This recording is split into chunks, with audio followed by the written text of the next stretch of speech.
നിങ്ങളൊരു പുതിയ യൂട്യൂബർ ആണോ? നിങ്ങൾ എത്ര തന്നെ ഹാർഡ് വർക്ക് ചെയ്തിട്ടും നിങ്ങൾക്ക് വിജയിക്കാൻ പറ്റില്ലേ?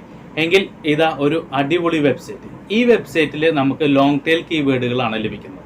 അതായത് ഒരു പുതിയ ചാനലാണെങ്കിൽ ആ ചാനൽ ലോങ് ടെയിൽ കീവേഡിൽ വീഡിയോസ് ചെയ്താൽ മാത്രമാണ്, അതായത് ലോങ് ടെയിൽ കീവേഡുകളിൽ റാങ്ക് ചെയ്യുന്ന വീഡിയോകൾ ചെയ്താൽ മാത്രമാണ് ആ വീഡിയോയിലൊക്കെ വ്യൂസ് വരുള്ളൂ. നേരെ മറിച്ച് നമ്മൾ ഷോർട്ട് ടെയിൽ കീവേഡുകൾ ഉണ്ടല്ലോ, വളരെ ചെറിയ കീവേഡുകളിൽ നമ്മൾ റാങ്ക് ചെയ്യിപ്പിക്കാൻ നോക്കിക്കഴിഞ്ഞാൽ അത്തരം കീവേഡുകളിലൊക്കെ വളരെ അധികം കോമ്പറ്റീഷൻ ആയിരിക്കും. അത്തരം കീവേഡുകളിൽ സെർച്ച് വോളിയം കുറവായിരിക്കും. അതുകൊണ്ട് തന്നെ നമ്മുടെ ചാനലുകൾ, ബിഗ് ചാനലുകളിലാണെങ്കിൽ അത്തരം കീവേഡുകളിലൊക്കെ വ്യൂസ് വരും, ചെറിയ ചാനലുകളാണെങ്കിൽ അത്തരം ചാനലുകളിൽ വ്യൂസ് വരില്ല. അതുകൊണ്ട് തന്നെ ഇന്ന് നമ്മൾ ഈ വീഡിയോയിൽ പറയുന്ന ഒരു വെബ്സൈറ്റ് ഉണ്ട്. ആ വെബ്സൈറ്റിലൂടെ നമുക്ക് ലോങ് ടെയിൽ കീവേഡുകൾ, നമ്മുടെ കാറ്റഗറിയിലുള്ള നല്ല നല്ല ലോങ് ടെയിൽ കീവേഡുകൾ കണ്ടുപിടിക്കാനും സാധിക്കും. ആ കീവേഡുകൾ എവിടെ എങ്ങനെ യൂസ് ചെയ്യണം, എങ്ങനെ കണ്ടുപിടിക്കണം, എങ്ങനെ യൂസ് ചെയ്യണം എന്നുള്ളത് ഞാൻ ഇന്നത്തെ വീഡിയോയിൽ പറയാം. അതുപോലെ തന്നെ നിങ്ങളുടെ നെക്സ്റ്റ് വീഡിയോകൾ ഉണ്ടല്ലോ, ഒരു 5-6 വീഡിയോകളിൽ ഇങ്ങനെ ലോങ് ടെയിൽ കീവേഡുകൾ കണ്ടെത്തിയിട്ട് നിങ്ങളുടെ ചാനലിൽ അപ്ലോഡ് ചെയ്യുകയാണെങ്കിൽ അതിലൂടെ നിങ്ങൾക്ക് കൂടുതൽ വ്യൂസ് ഉണ്ടാക്കാനും അതിലൂടെ ഒരുപാട് സബ്സ്ക്രൈബർ ഉണ്ടാക്കാനും സാധിക്കും. അതുകൊണ്ട് തന്നെ നിങ്ങളുടെ അടുത്ത നെക്സ്റ്റ് വീഡിയോകളിൽ എന്തായാലും ഈ വെബ്സൈറ്റ് ഉപയോഗിച്ചുകൊണ്ട് തന്നെ നിങ്ങൾ കീവേഡുകൾ കണ്ടെത്തി ആ കീവേഡുകൾ വെച്ച് വീഡിയോകൾ കണ്ടെത്തുക. അതായത് നെക്സ്റ്റ് ടോപ്പിക്ക് ഒരു എക്സാമ്പിൾ ഞാൻ യൂട്യൂബ് ടിപ്സിൽ കാണിച്ചു തരാം. അതായത് ഇനി ഞാൻ അടുത്ത വീഡിയോ സബ്സ്ക്രൈബറുടെ വീഡിയോ ആണ്, അതായത് എങ്ങനെ സബ്സ്ക്രൈബർ ഉണ്ടാക്കാം എന്നുള്ളൊരു വീഡിയോ ആണ് ചെയ്യുന്നതെന്നുണ്ടെങ്കിൽ ആ ടോപ്പിക്കിന് വേണ്ടിയുള്ള ലോങ് ടെയിൽ കീവേഡുകൾ എങ്ങനെ കണ്ടുപിടിക്കാം എന്നുള്ളത് നമുക്ക് മൊബൈൽ സ്ക്രീനിൽ നോക്കാം.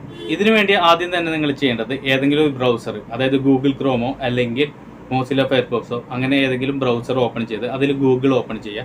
അതിൽ നമ്മൾ വേർഡ് സ്ട്രീം, അതായത് നിങ്ങൾ പ്രത്യേകം ശ്രദ്ധിക്കുക, വേർഡ് സ്ട്രീം എന്നുള്ളത് നിങ്ങൾ ടൈപ്പ് ചെയ്യുക, അതിനുശേഷം സെർച്ച് ചെയ്യുക.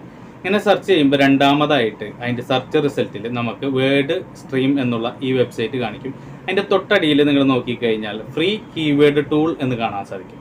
ഈ ഫ്രീ കീവേഡ് ടൂൾ എന്നുള്ളിടത്ത് നമ്മൾ ക്ലിക്ക് ചെയ്യുക. ഇങ്ങനെ ക്ലിക്ക് ചെയ്യുമ്പോൾ ഇങ്ങനെയാണ് ആ വെബ്സൈറ്റിൻ്റെ ഇൻ്റർഫേസ്. ഇതിൽ നമുക്ക് നല്ല നല്ല ലോങ് ടെയിൽ കീവേഡുകൾ ലഭിക്കും. അത് ആഡ്സിനായാലും യൂട്യൂബ് വീഡിയോയ്ക്കായാലും നമുക്ക് നല്ല കീവേഡുകൾ ലഭിക്കും എന്നുള്ളത് ഇത് മെൻഷൻ ചെയ്തിട്ടുണ്ട്. ഇനി നമുക്ക് എങ്ങനെയാണ് നമ്മുടെ നെക്സ്റ്റ് ടോപ്പിക്കിനുള്ള കീവേഡ് കണ്ടുപിടിക്കാമെന്ന് പറയാം. അതിനുവേണ്ടി ആദ്യം തന്നെ നിങ്ങളുടെ നെക്സ്റ്റ് ടോപ്പിക്ക് നിങ്ങൾ ഇവിടെ ടൈപ്പ് ചെയ്ത് കൊടുക്കുക. ആദ്യത്തെ കോളത്തിൽ നമ്മൾ എൻ്റെ നെക്സ്റ്റ് ടോപ്പിക്ക്, ആ ടോപ്പിക്ക് മാത്രം ഞാൻ മെൻഷൻ ചെയ്യാണ്. അതിൻ്റെ തൊട്ട് അടിയിലായിട്ട് ഇവിടെ ഓൾ ഇൻഡസ്ട്രീസ് എന്നുണ്ട്. ഇതിൽ ക്ലിക്ക് ചെയ്ത് കഴിഞ്ഞാൽ നിങ്ങൾക്ക് ഇതിൻ്റെ അടിയിലേക്ക് ഒരുപാട് കാറ്റഗറികൾ കാണിക്കും. ഈ കാറ്റഗറികളൊന്നല്ല നമ്മൾ സെലക്ട് ചെയ്യേണ്ടത്, ഇത് ഓൾ ഇൻഡസ്ട്രീസ് എന്ന് തന്നെ നമ്മൾ കറക്റ്റായിട്ട് അതുപോലെ തന്നെ മെൻഷൻ ചെയ്യുക. അതിനുശേഷം ഇതിൻ്റെ അടിയിൽ നമുക്ക് നമ്മുടെ സ്റ്റേറ്റ് അല്ലെങ്കിൽ കൺട്രി ചോദിക്കും. അവിടെ നമ്മൾ ഇന്ത്യ എന്ന് സെലക്ട് ചെയ്യുക. അതിനുശേഷം ഫൈൻഡ് കീവേഡ് എന്നുള്ളത് നമ്മൾ ക്ലിക്ക് ചെയ്യുക. ഇങ്ങനെ ക്ലിക്ക് ചെയ്യുമ്പോൾ തന്നെ കുറച്ച് ടൈം നമുക്ക് ബ്രൗസ് ചെയ്യാൻ വേണ്ടി എടുക്കും. ഇങ്ങനെ സെർച്ച് ചെയ്യുമ്പോൾ തന്നെ ആദ്യം തന്നെ നമ്മുടെ കീവേഡ് കാണിക്കും, അതിൻ്റെ ശേഷം കാറ്റഗറി കാണിക്കും. അതിൻ്റെ തൊട്ട് അടിയിലായിട്ട് നമുക്ക് ആ കീവേഡുമായി ബന്ധപ്പെട്ടിട്ടുള്ള ഒരുപാട് ലോങ് ടെയിൽ കീവേഡുകൾ ഇതിൻ്റെ അടിയിൽ കാണിക്കും. ഇതിൽ ഒറ്റ കീവേഡുകളായിട്ടുള്ള ഒന്നും തന്നെ കാണിക്കില്ല. 1 വാക്കോ 2 വാക്കോ 3 വാക്കോ ഉള്ള ലോങ് ടെയിൽ കീവേഡുകളാണ് കാണിക്കുന്നത്. അതുപോലെ തന്നെ നിങ്ങൾ ഒരു കീവേഡും അങ്ങോട്ട് ക്ലിക്ക് ചെയ്ത് കഴിഞ്ഞാൽ അതിൻ്റെ സെർച്ച് വോളിയം എത്രയാണ്. ഇപ്പോൾ ഇതിൽ 22,000 സെർച്ച് വോളിയം ഉണ്ട്. അതിൻ്റെ CPC എന്താണ്? ഈ CPC അറിയണമെന്ന് വെച്ച് കഴിഞ്ഞാൽ നിങ്ങൾ മോണിറ്റൈസ് ആയിട്ടുള്ള ഒരു ചാനലാണെങ്കിൽ ഈ CPC എന്താണെന്ന് വെച്ച് കഴിഞ്ഞാൽ നമ്മൾ ഉപയോഗിക്കുന്ന ഓരോ കീവേഡുമേയും CPC ഉണ്ട്. അതായത് ക്ലിക്ക് പെർ കോസ്റ്റ് ആണ്. അതായത് അതനുസരിച്ചാണ് നമുക്ക് എമൗണ്ട്സ് ലഭിക്കുന്നത്. അതുപോലെ തന്നെ ഇവിടെ കോമ്പറ്റീഷൻ പറഞ്ഞിട്ടുണ്ട്. അതായത് ഓരോ കീവേഡിലുള്ള കോമ്പറ്റീഷൻ എത്രയാണ്, ഹൈ ആണോ ലോ ആണോ എന്നൊക്കെ ഇവിടെ പറഞ്ഞിട്ടുണ്ട്. ഇതുപോലെ നിങ്ങൾക്ക് ഇഷ്ടപ്പെട്ട, അതായത് നിങ്ങളുടെ കണ്ടന്റുമായി ബന്ധപ്പെട്ടിട്ടുള്ള എല്ലാ ലോങ് ടെയിൽ കീവേഡുകളും ഇതിൽ നിന്ന് നമ്മൾ ടൈപ്പ് ചെയ്തെടുക്കുക. അതിനുശേഷം നമ്മുടെ ചാനലിലുള്ള വീഡിയോസിൻ്റെ ടൈറ്റിൽ, ഡിസ്ക്രിപ്ഷൻ, ടാഗ് ഇതിൽ 3ലും നമ്മൾ ഉപയോഗിക്കണം. അതുപോലെ തന്നെ പ്രത്യേകം ശ്രദ്ധിക്കേണ്ട ഒരു കാര്യം എന്താണെന്ന് വെച്ച് കഴിഞ്ഞാൽ നമ്മൾ ചെയ്യുന്ന അടുത്ത ടോപ്പിക് ഉണ്ടല്ലോ, ആ ടോപ്പിക്കുമായി ബന്ധപ്പെട്ടത് മാത്രമാണ് ഇവിടെ സെലക്ട് ചെയ്യാൻ പാടുള്ളൂ, ഇവിടെ സെർച്ച് ചെയ്യാൻ പാടുള്ളൂ.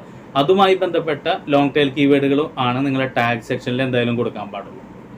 അതുപോലെ തന്നെ നിങ്ങൾ ഏറ്റവും കൂടുതൽ ശ്രദ്ധിക്കേണ്ടത് ഒരു പുതിയ യൂട്യൂബ് ചാനലാണെങ്കിൽ ആ ചാനൽ എവിടെ, അതായത് നമ്മുടെ ടൈറ്റിലായാലും ഡിസ്ക്രിപ്ഷനിലായാലും ടാഗ് സെക്ഷനിലായാലും നമ്മൾ ഏതൊക്കെ ടാഗുകൾ കൊടുക്കുന്നു, അല്ലെങ്കിൽ ലോങ് ടെയിൽ ടാഗുകൾ, ലോങ് ടെയിൽ കീവേഡുകൾ കൊടുക്കുന്നു, ആ കീവേഡുകളൊക്കെ കോമ്പറ്റീഷൻ കുറവായിരിക്കണം. അതുപോലെ തന്നെ സെർച്ച് വോളിയം കൂടുതലായിരിക്കണം.